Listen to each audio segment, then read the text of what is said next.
কবরে যদি কুস্তা আযাব নাই হইতো, কবরে যদি কোনো আযাব নাই হইতো, শুধু যদি আল্লাহ রুলটা ফিরাইয়া দেয় আর এই সংকীর্ণ জায়গাটায় আর এই অন্ধকার জায়গাটায় যদি থাকতে কয় তাইলেই তো যথেষ্ট।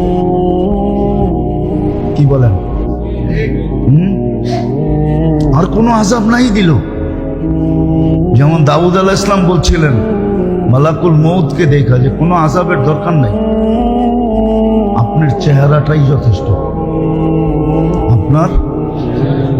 আপনার চেহারাটাই যথেষ্ট।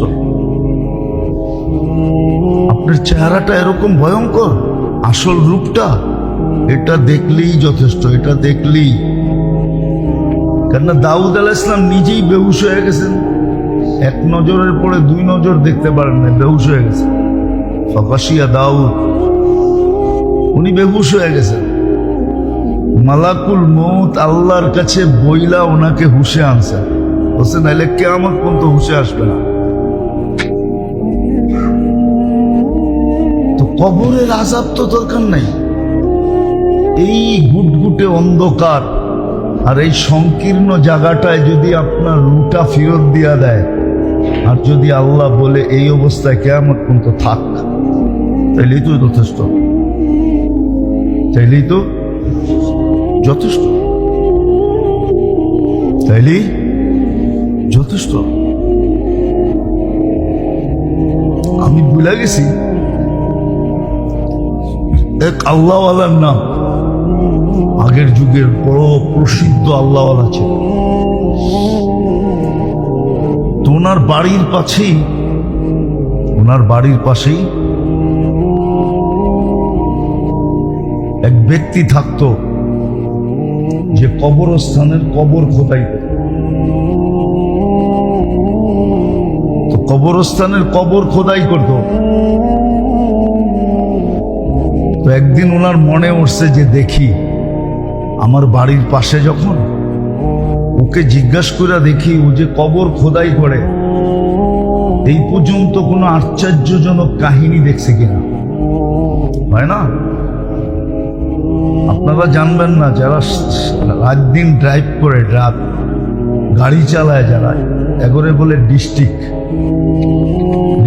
ড্রাইভার, ওদের কাছে মাঝে মাঝে অনেক ধরনের কাহিনী শুনতে পাওয়া যায়। ওরা রাত বেড়ায় গাড়ি চালায়, তো জঙ্গল মঙ্গল ছোট চিপা চাপা সব দিক দিয়ে চালাইতে হয়, ঠিক না? ওদের কাছে মাঝে মাঝে কাহিনী শোনা যায়। তুমিও বলতেছে আমিও কাহিনী শোনার জন্য ওর কাছে গেলাম, যে ও তো কবর খোদাই করে আর বৎসরের পর বৎসর খোদাই করতেছে, দেখি ওর কাছে কোনো আজীব কাহিনী শুনতে পাওয়া যায় কিনা। একদিন যে জিজ্ঞাসা করছে, ভাই তুই তো কবর খোদাই করিস, তুই এই জীবনে কোনো আশ্চর্য কাহিনী দেখছস গুরুস্থানে? তো বলছে তুমি যদি জিজ্ঞাসা না করতে তাইলে আমার বলার ইচ্ছা ছিল না, কিন্তু তুমি প্রসিদ্ধ আল্লাহওয়ালা, আমাদের সমাজে সবচেয়ে সম্মানিত, শুধু সমাজ না পুরো এলাকায়, তুমি যখন জিজ্ঞাসা করছো তাহলে আমি 3টা কবরের কথা তোমাকে বলবো।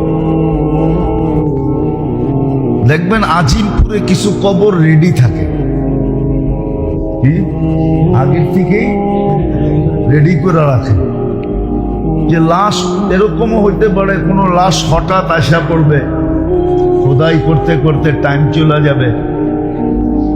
তো বলে একবার আমি 3টা কবর রেডি করে রাখছি। তো প্রথম কবর খোদাই করছি, দ্বিতীয়টা করছি, তৃতীয়টা যখন খোদাই করতেছিলাম, তো খোদাই করার সময় আমার কবরের ভিতরে খুব গরম অনুভব হয়েছে। ঠিক বলে ভাবছি কবর খোদাই করতেছি এই জন্য বুঝি, কিন্তু না, দেখতেছি যে কবরের ভিতরেই কেমন জানি একটা গরম গরম ভাব। যা কষ্টে মষ্টে আমি কবর রেডি করা ছায়ায় বসাছিলাম, হঠাৎ দেখলাম উপর থেকে 2 জন লোক আসলো। উপর থেকে সাদা পোশাক পরিহিত, পাগড়ি পরিহিত, আমি কিন্তু কিস্সা কাহিনীতে তেমন অভ্যস্ত না, আমার বয়ানে তেমন কিস্সা কাহিনী নাই, কিন্তু কিছু কিস্সা কাহিনী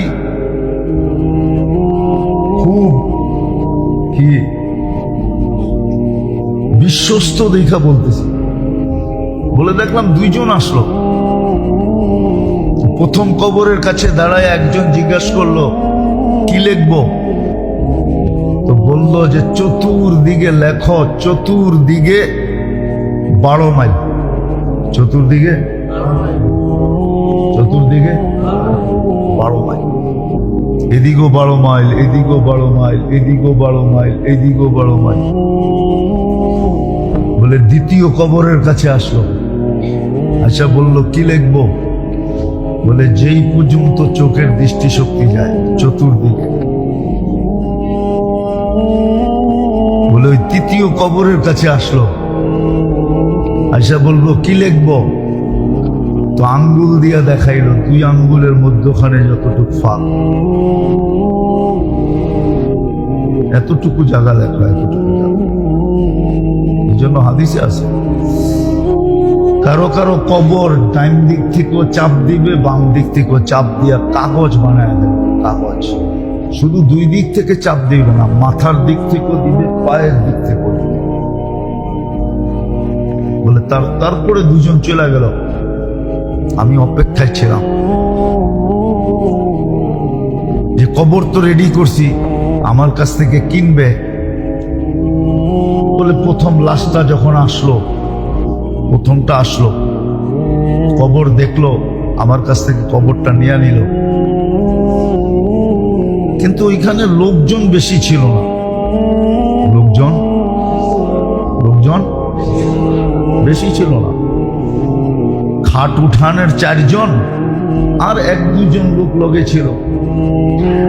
আমি জিজ্ঞাসা করলাম, ভাই দাফন কাফনে তো লোকজন অনেক আসে, একবারে গরিব মানুষ তো, একবারে দেখবেন গরিব মানুষের জানা যায় কেউ তেমন কি না যায় না, গরিব মানুষ তো, গরিব মানুষ, কিন্তু নামাজ রোজায় খুব পাক্কা ছিল। কি ছিল?